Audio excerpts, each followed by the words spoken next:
This woman tarnished Drake's legacy, and I'm gonna tell you how she did it. Before there was a Summer Walker, there was a Summer P. Walker. The names are not a coincidence. Summer P. Walker actually gave Summer Walker her name when she was managing Summer Walker. But before she began managing Summer Walker, she was the most notorious video vixen of the early 2000s. I think we forget how big of a deal video vixens were in the early 2000s because we're currently in the Instagram model era. See, before there was an Ari or a Jada, there was a Summer P. Walker. Unlike these IG models, these video vixens of the early 2000s actually had to work and build a portfolio. She was in Kanye West's Gold Digger, David Banner's Play. She was also in T.I. I'm a King, Trailville's, and Some Cut, right? So she has an extensive portfolio.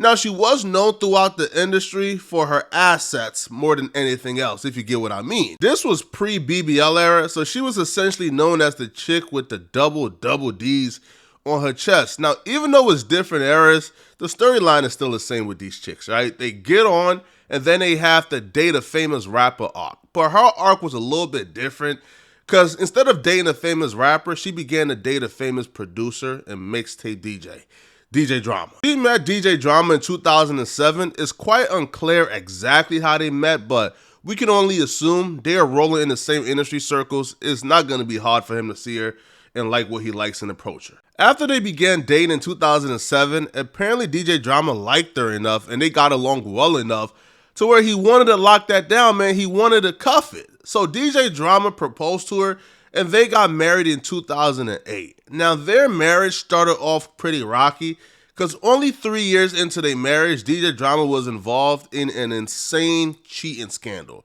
Yeah, back then, this was a big deal. Right now, if a famous rapper or athlete gets caught cheating, it's on the shade room for about 6 days and nobody cares no more. But back then, this was a big deal. This scandal lasted months, but it was a little bit deeper than just a cheating scandal. You see, DJ Drama, while running through these clubs for bookings, while going on tour, he found a scallywag, like most poppin' dudes, and he piped her down. But after piping her down, apparently, man, it was a drunken night. It was a night he probably barely remembered, and he got her pregnant. Now, he got the wrong chick pregnant, because most chicks, they'll just be happy enough to be pregnant by a millionaire, because they know the checks are going to be cut and they don't have to work for 18 years of their life. But this chick wasn't most chicks. She was fame thirsty. She was fame hungry. And she was contacting blogs the minute she found out she was pregnant, giving them the tea, asking them to post about her, asking them to post her because she wanted to be famous as well. Just the check wasn't enough. Now, this story got even more scandalous if you take into consideration that at that time, Summer P and DJ Drama had no kids together. Now, it's unclear if they didn't have kids together due to health reasons or due to their own doing, but nonetheless, though, that ain't our business. However, that's still a very sensitive conversation. The gossip bloggers of that time didn't have the same discretion that I'm having now because they brought that conversation to the forefront. And that sent Summer P over the edge and prompted her to respond back in the media. Now, she responded back by attacking the Maestress, atting her on Twitter. Miss Shayla Edwards, you are dumb and you will pay for what you have done. Please don't underestimate me. That will be your downfall.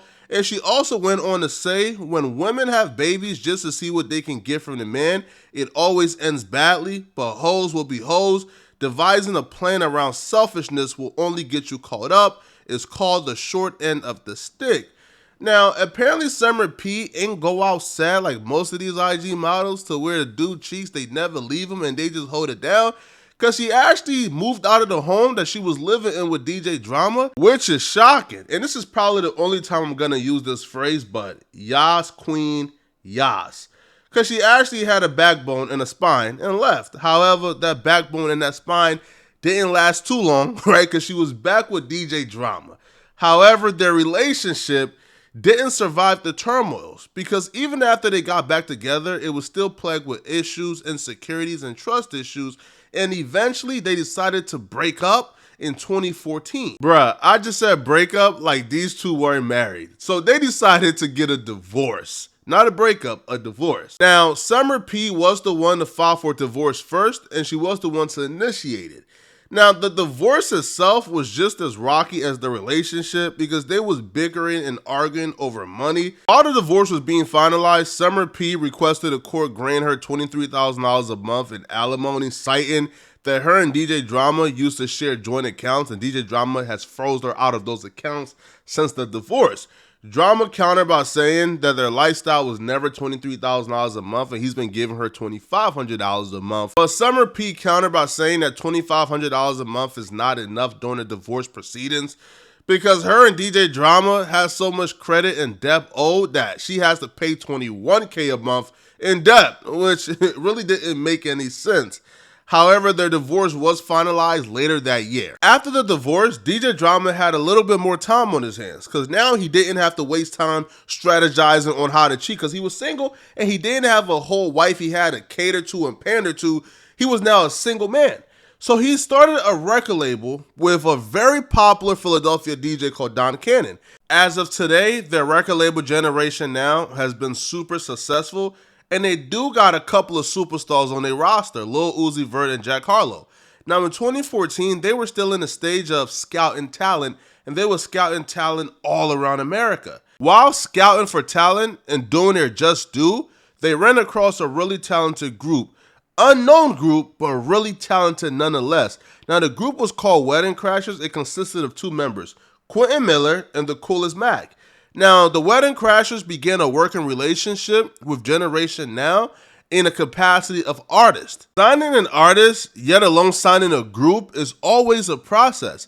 But in the meantime, while they were waiting for this thing to become official, DJ Drama and Don Cannon were doing whatever they could do to assist Wedding Crashers in a career because they were interested in signing them as a group. Generation Now being interested in signing Wedding Crashers as a group and as artists was refreshing to Quentin Miller's ears because up to that point, Quentin Miller had worked with other figures in hip hop and other, pretty big rappers, but they were all just interested in putting him on the back burner, putting him in the back seat, and using him as a ghostwriter. Quentin Miller was so grateful and ecstatic that he finally found a team that believed in him as an artist and wanted to work with him as an artist. Now, he was so grateful that he decided to tell DJ Drama his biggest secret at the time. And that secret was he was actually working with Drake, but Drake and OVO were one of the people in the industry who put Quentin Miller on the back burner and made him take the back seat and made him be a ghostwriter. So Quentin Miller relayed that back to DJ Drama. Now, at that time, Quentin Miller was not aware that DJ Drama and Drake were caught up in a twisty situation. After DJ Drama's and Summer P's divorce, DJ Drama focused his attention on building his label and other things. Summer P, well, when you're getting alimony every month and don't have to work, you get bored pretty quickly.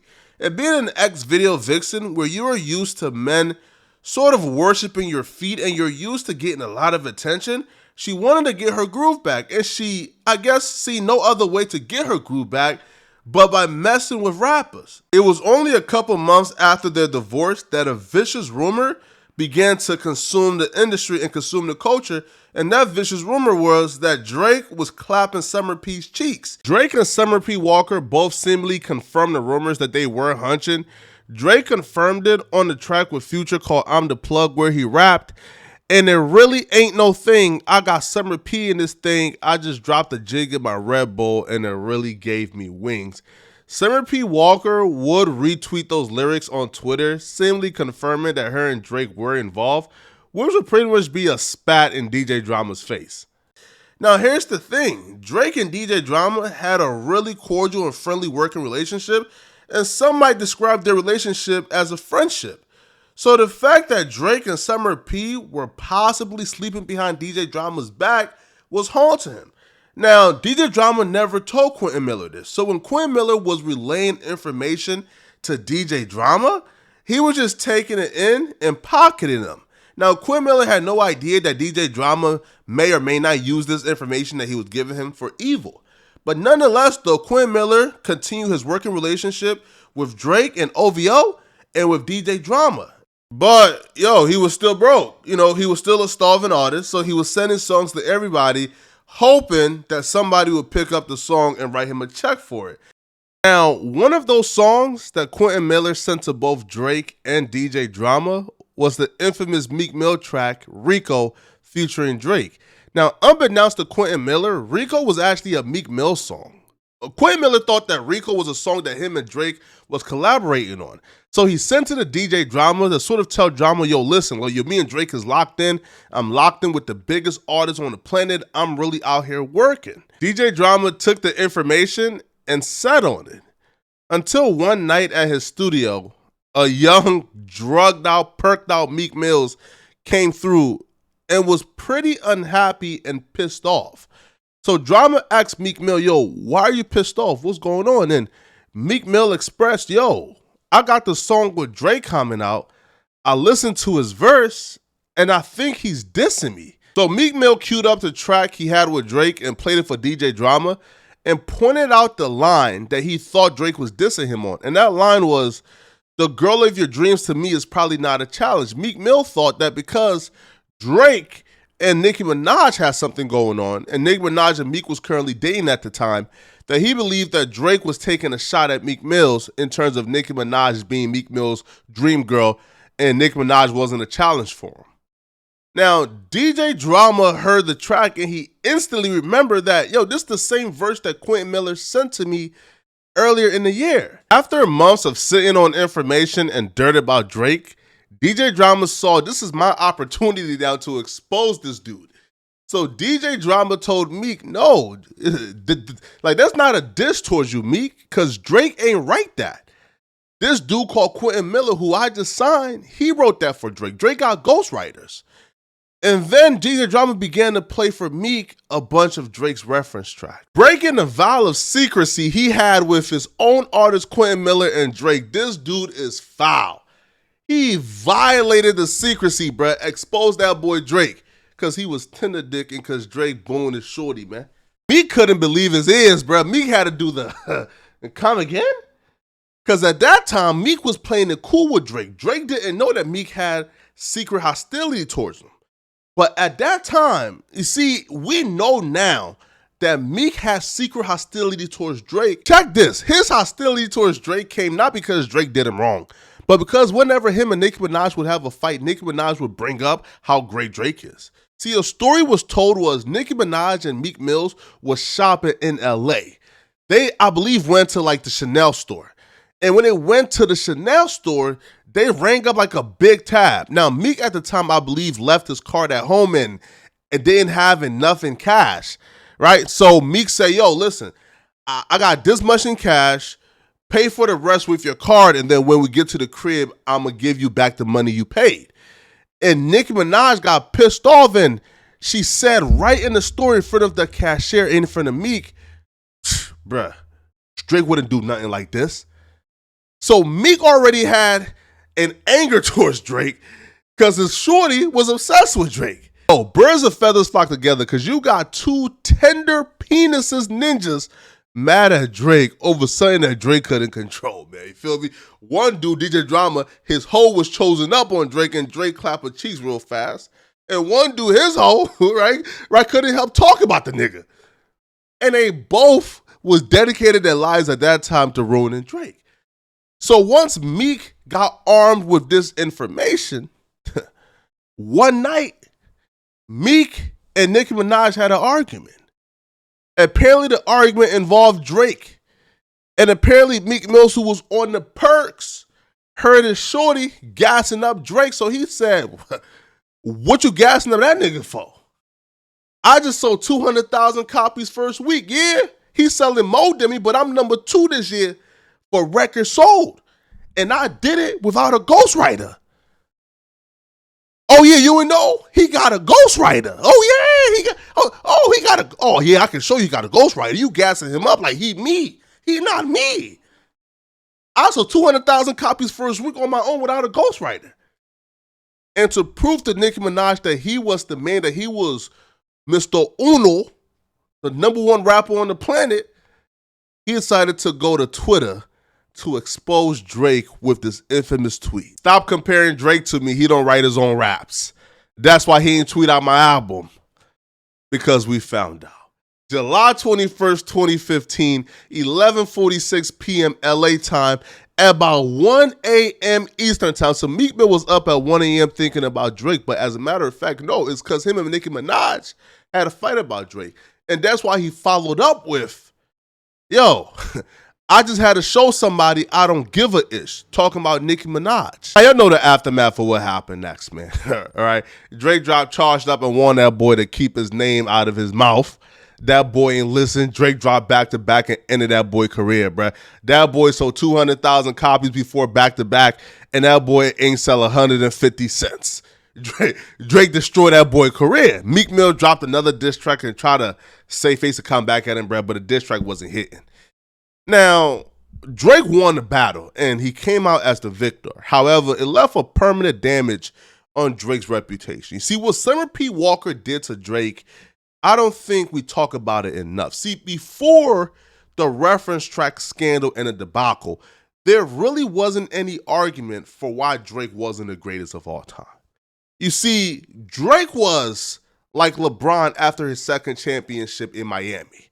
In 2015, that was Drake, right? To where he just won 2 championships in 3 years. It became really evident, okay, he's on a trajectory to be the greatest of all time. That's a done deal. That is sealed. He's already top 5 of all time. In 2015, Drake was what? Again, from my point of view, in 2015, I would have put Jay-Z before Drake. I would have probably put Biggie before Drake. And I would have put Drake at number 3 of all time. But since 2015, the run that Drake went on, he's undisputedly right now the greatest of all time. But what Summer P. Walker did was, that box put envy and DJ drama and caused drama to expose Drake and caused the reference track scandal to come out to the public. So once that reference track scandal came out to the public, the old heads who really ain't have an excuse as to why Drake wasn't the greatest of all time now had an excuse. Because they couldn't talk about accolades because Drake was the most accomplished rapper of all time in 2015. And that's before he sold 1 million copies first week. So they couldn't talk accolades. They couldn't talk influence because Drake changed the sound of music. Drake changed how rappers were rapping. Drake changed, the stigma around quote unquote singing melodic rappers. So they couldn't talk about influence. They couldn't talk about his run because Drake at that time was on the greatest run hip hop had ever seen. And that's not hyperbole. Drake at that time in 2015 has been the undisputed #1 rapper in the world for 4 years, since 2011, right? Because I would say this, in 2009 he came out and it was Wayne. 2010, it was him and Wayne going back and forth for the greatest. And then 2011, Drake took over. So from 2011 to 2015, Drake at that time was the undisputed #1 rapper on earth for 4 years in a row. That's the longest any rapper had ever done it for. 50 Cent was probably the closest, and he was from 03 to 05. Because think about it, before 50, it was Ja Rule in 2002. Then it was Eminem in 2000 and then 2001. Kanye was 06 to 08. Then Wayne was 08 to about 2010. So Drake had all the boxes checked off, right? So the hating-ass old heads ain't have no argument before the ghostwriting thing. So once they got the ghostwriting thing, that's the only thing they have now. Now the argument is no longer, oh, yo, he can't rap. Oh, yo, he don't have the accolades. Now the argument is, oh, we can't put him in a GOAT discussion because he don't write his own raps. And Summer P. Walker is the reason behind this. To think that some thotty that Drake probably just knocked off on a lonely night, that box and that coochie led to the unfortunate series of events that led to Drake's legacy being forever tarnished. It's sickening, man. Y'all let me know in the comment section, man, what you guys think, man. Do y'all put Drake in the GOAT discussion? Can Drake still be in the GOAT discussion? I think he can. I think he's the GOAT.